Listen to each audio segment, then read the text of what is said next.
ৰাজ্য জোকাৰিছে গোলাঘাটৰ এক চাঞ্চল্যকৰ ডাবল মাৰ্ডাৰ কাণ্ডই।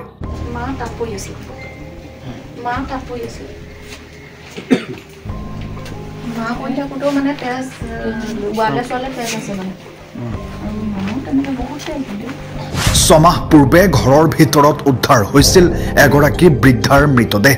একেটা ঘৰতে এইবাৰ চকু বান্ধি হত্যা কৰা হ'ল বৃদ্ধাগৰাকীৰ স্বামীক।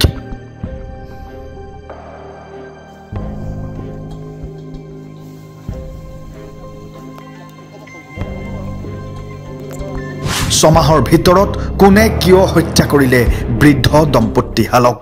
গোলাঘাট জিলাৰ বাদুলিপাৰাৰ বুঢ়া গাঁৱৰ এক চাঞ্চল্যকৰ হত্যাকাণ্ডই এতিয়া সৃষ্টি কৰিছে ৰহস্যৰ।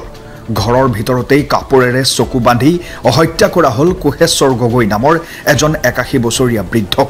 তাৎপৰ্যপূৰ্ণ বিষয় যে ছমাহ পূৰ্বে একেটা ঘৰৰ ভিতৰতেই ৰহস্যজনক অৱস্থাত উদ্ধাৰ হৈছিল ব্যক্তিজনৰ পত্নীৰ মৃতদেহ। পত্নীৰ মৃত্যুৰ পাছত ঘৰটোত অকলেই বাস কৰিছিল অৰুণাচল চৰকাৰৰ অৱসৰপ্ৰাপ্ত কৰ্মচাৰী মৃত কোহেশ্বৰ গগৈ। আন দিনাৰ দৰে যোৱা মংগলবাৰেও ব্যক্তিজনৰ বিবাহিত কন্যাই দেউতাকলৈ বহুবাৰ ফোন কৰিও সঁহাৰি লাভ নকৰিলত ওচৰ চুবুৰীয়ালৈ ফোন কৰে আৰু ওচৰ চুবুৰীয়াই গৈ ঘৰৰ ভিতৰত তেজেৰে লুতুৰি পুতুৰি অৱস্থাত প্ৰত্যক্ষ কৰে ব্যক্তিজনৰ মৃতদেহ। কাপোৰেৰে বান্ধি থোৱা আছিল মৃতদেহৰ চকু। মই মংগলবাৰে মানে সদায় মানে দেউতালৈ ৰাতিপুৱা ফোন লগাওঁ আৰু গধূলি 5টা-6টাত ফোন লগাওঁ। মংগলবাৰে মানে ফোনটো লগাইছোঁ 5টা বজাত, তেতিয়া মানে ফোনটো ৰিং হৈ আছে, মানে ৰিচিভ কৰা নাই ন। তাৰপিছত তেনেকৈ কৰোঁতে কৰোঁতে মানে 6টা-7টা বাজিলে। তাৰপিছত বাকী চবকে ক'লোঁ, পেহীহঁতে ক'লে যে আমি 2টা বজাৰ পৰা ফোন লগাইছোঁ, ফোনটো ধৰা নাই। তাৰপৰা মই তেনেকুৱাতে মানে আমাৰ ঘৰত দেউতা অকলেতো, মা আজি 6 মাহৰ আগতে এনেকুৱা একেই ঘটনা এটা হৈ গৈছে, তাৰমানে একেই দেউতাহঁতি। তাৰপিছত মানে দেউতা অকলে কাৰণে ৰাতি মানুহজন আহে থাকিবলৈ। মই উপায় নাপাই সেই মানুহজনৰ ঘৰলৈ ফোন কৰিলোঁ। তেওঁ ক'লোঁ যে দেউতা ফোনটো পোৱা নাই, আপুনি গৈ পেলাই দেউতাক ক'ব। তেওঁ আহিম বুলি ক'লে, কিন্তু তেওঁ অহা দেৰি কৰাৰ কাৰণে মই আমাৰ বৰ্তাৰ ল'ৰাটোলৈ ফোন কৰিলোঁ যে দেউতাক দেখিছিলে নি আজি? সি ক'লে মানে দেউতাক দেখা নাই, আজি লাইট চাইটো জ্বলা দেখা নাই ঘৰৰ পৰা। মই বোলো আপুনি যাওকচোন চাব। তেতিয়া মানে সি আহোঁতে 7টামান বাজিলে। আহি মানে কৈছে যে বাহিৰতে কাপোৰ কানি মেলা আছে, দৰ্জাখন অকণমান মেল খাই আছে, একো মাত কথা শুনা নাই। তেতিয়া মানে সোমাবলৈ ভয় কৰিছেতো। মই তেতিয়া আৰু বৰ্তাৰ ল'ৰা আৰু 2জনক ক'লোঁ, সিহঁতি গোটেইকেইটা লগ হৈ আহিলে। আহি পেলাই দৰ্জা ফাঁকেদি দেখিলে যে দেউতা মানে তেজে লুটুপুটু হৈ পৰি আছে আগফালে ৰুমত। তাৰপৰা পুলিচক মানে খবৰ দিলে। আমিও আহিলোঁ। আহি দেখোঁ যে মানে চকুত বান্ধি থৈছে আৰু দেউতাৰ গোটেই মুখ চুখ মানে চাব নোৱাৰা অৱস্থা কৰি থৈছে। তদন্ত অব্যাহত ৰাখিছে আৰু ক্ষতিক আজি আহিছে। কি বিচাৰে এতিয়া আপুনি নিজৰ ছোৱালী হিচাপে? কি মাৰ ক্ষেত্ৰতো আজি অলপ দিনৰ আগত একেই হ'ল, আমি তাৰ মানে একো ব্যৱস্থা নকৰিলোঁ, কিন্তু এইটো দেউতাৰ ক্ষেত্ৰতো একেই হ'ল যে আমি সেইটো কাৰণে মানে কি ৰহস্য ফাদিল হ'ব লাগে, দুখীয়া যাতে শাস্তিটো পাওঁ সেইটোকে বিচাৰিছোঁ। ঠিক আছে, হ'ব। যোৱাকালি অৰ্থাৎ 23 জানুৱাৰী যিটো এটা দুৰ্ভাগ্যজনক ঘটনা হৈ গ'ল, সেই ঘটনাই আমাৰ বুঢ়া গাঁওবাসীৰ লগতে গোটেই বৃহত্তৰ অঞ্চলৰ ৰাইজ এটা সংকটত জীৱন যাপন কৰিবলগীয়া এটা হেৰি আহি পৰিছে পৰিৱেশ। এইকাৰণে কৈছোঁ, আজি 6 মাহৰ আগত তেখেতৰ পৰিবাৰ ঢুকাইছে। তেখেত অকলে থাকে ঘৰত। কোহেশ্বৰ গগৈ নাম, বয়স প্ৰায় 81 বছৰ হৈছে। তেখেতৰ অহা শুকুৰবাৰলৈ তেখেতৰ পৰিবাৰৰ চমহীয়া দিন আছিল। তেখেতে চমহীয়াৰ যিটো অনুষ্ঠান হয়, অনুষ্ঠানৰ বাবে যিখিনি যাৱতীয় সামগ্ৰী সেইসমূহ বজাৰ কৰি ইতিমধ্যে আমি ঘৰত থকা দেখা পাইছিলোঁ। মানুহো মাতিছিল আৰু আমাৰ স্থানীয় যিবিলাক ভকত, গাঁৱৰ ভকতকো নিমন্ত্ৰণ কৰিছে।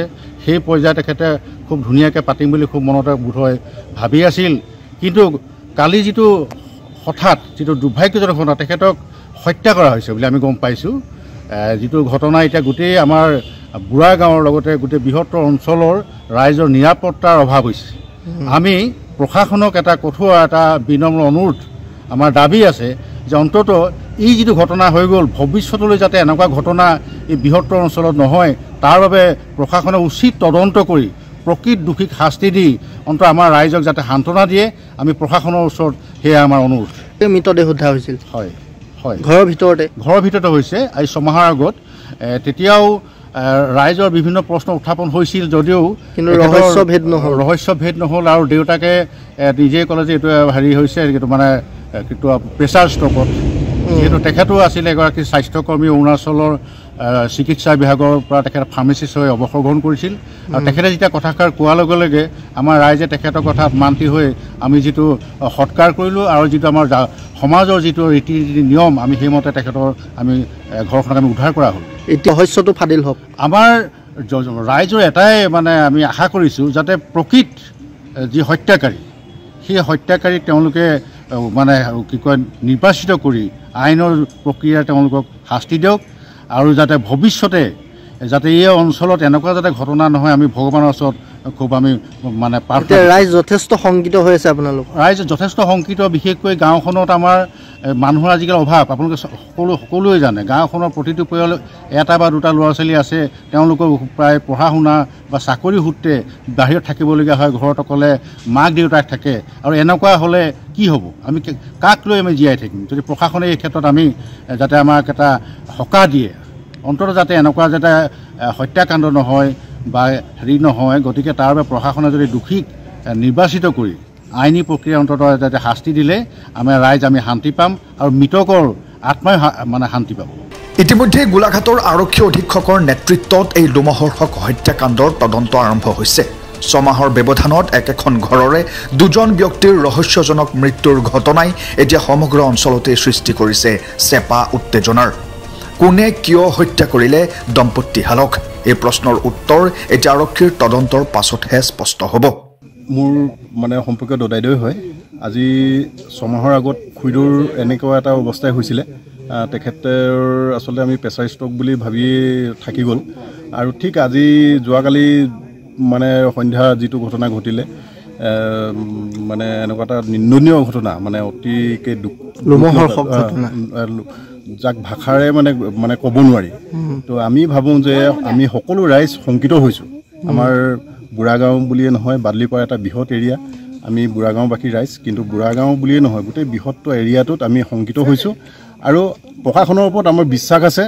আজি প্ৰশাসনৰ গোলাঘাট জিলাৰ আৰক্ষী বিষয়া আহিছে, অধীক্ষক আহিছে, তেখেতে বহুত টাইম ধৰি ইয়াতে তদাৰক নিজেই আহি কৰিছেহি। আমি তেখেতক ধন্যবাদ জনাইছোঁ আৰু আমি আশা কৰিছোঁ, ৰাইজে আশা কৰিছোঁ যে অতি সোনকালে যাতে তেখেতক দোষীক শাস্তি মানে দোষীক ধৰি শাস্তি যাতে বিহে, কঠোৰ শাস্তি পাব লাগে। হয়, একদম দোষীয়ে কঠোৰৰ পৰা কঠোৰতম শাস্তি পাব লাগে আচলতে।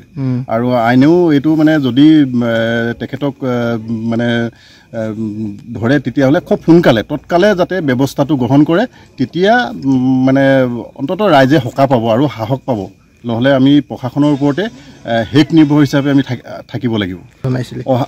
অহা কাইলৈ মানে তেখেতৰ ছমহীয়া আছিলে। তেখেতে যোৱাকালি বজাৰ সমাৰো কৰিছিলে। বজাৰ সমাৰ কৰি আনি তেখেত অকলীয়াকৈ থাকে আৰু মানে এজনেই ব্যক্তি আৰু ছোৱালী অলৰেডি বিয়া হৈছে, ল'ৰাও পুত্ৰও মানে আজি 3 বছৰমানৰ আগতে ঢুকাইছে আৰু মাক আজি 6 মাহৰ আগত পৰিবাৰ তেখেতৰ 6 মাহৰ আগত ঢুকাইছে আৰু যোৱাকালি মানে ছমহীয়া আছিলে। ছমহীয়াৰ কাৰণে তেখেতে যিখিনি যা যোগাৰ মানুহ মাতিব লাগে সকলোকে মাতিছিলে আৰু সেইধৰণে তেখেতে প্ৰস্তুতি চলাইছিলে তেখেতৰ পৰিবাৰৰ মানে ছমহীয়াৰ কাৰণে। আৰু কিন্তু কালি তেওঁ এই সংসাৰৰ পৰা গুচি গ'ল। হয়, কালি হঠাৎ তেওঁ আমি সন্ধ্যা ঠিক 7 মান বজাত যেতিয়া মানে তেওঁ ছোৱালীয়ে 5 মান বজাৰ পৰা ফোন কৰি আছিলে, পোৱা নাছিলে, তেতিয়া ওচৰ চুবুৰীয়াক ফোন কৰি ঘৰলৈ আহিবলৈ দিলে। তেতিয়া ঘৰত আহি দেখে যে দেউতাকৰ অৱস্থাটো তেনেকুৱা, লগালগ প্ৰশাসনক ফোন কৰে আৰু আমাৰ গাঁওৰক্ষী বাহিনীৰ যিকেইজন ব্যক্তি আছে তেখেতসকলো ততাতৈয়াকৈ, গাঁৱৰ ৰাইজেও মানে ততাতৈয়াকৈ আহি প্ৰশাসনক জনায় আৰু ৰাতিয়েই মানে পুলিচ প্ৰশাসনে যথেষ্ট সহায় কৰিছে। News desk report UNE।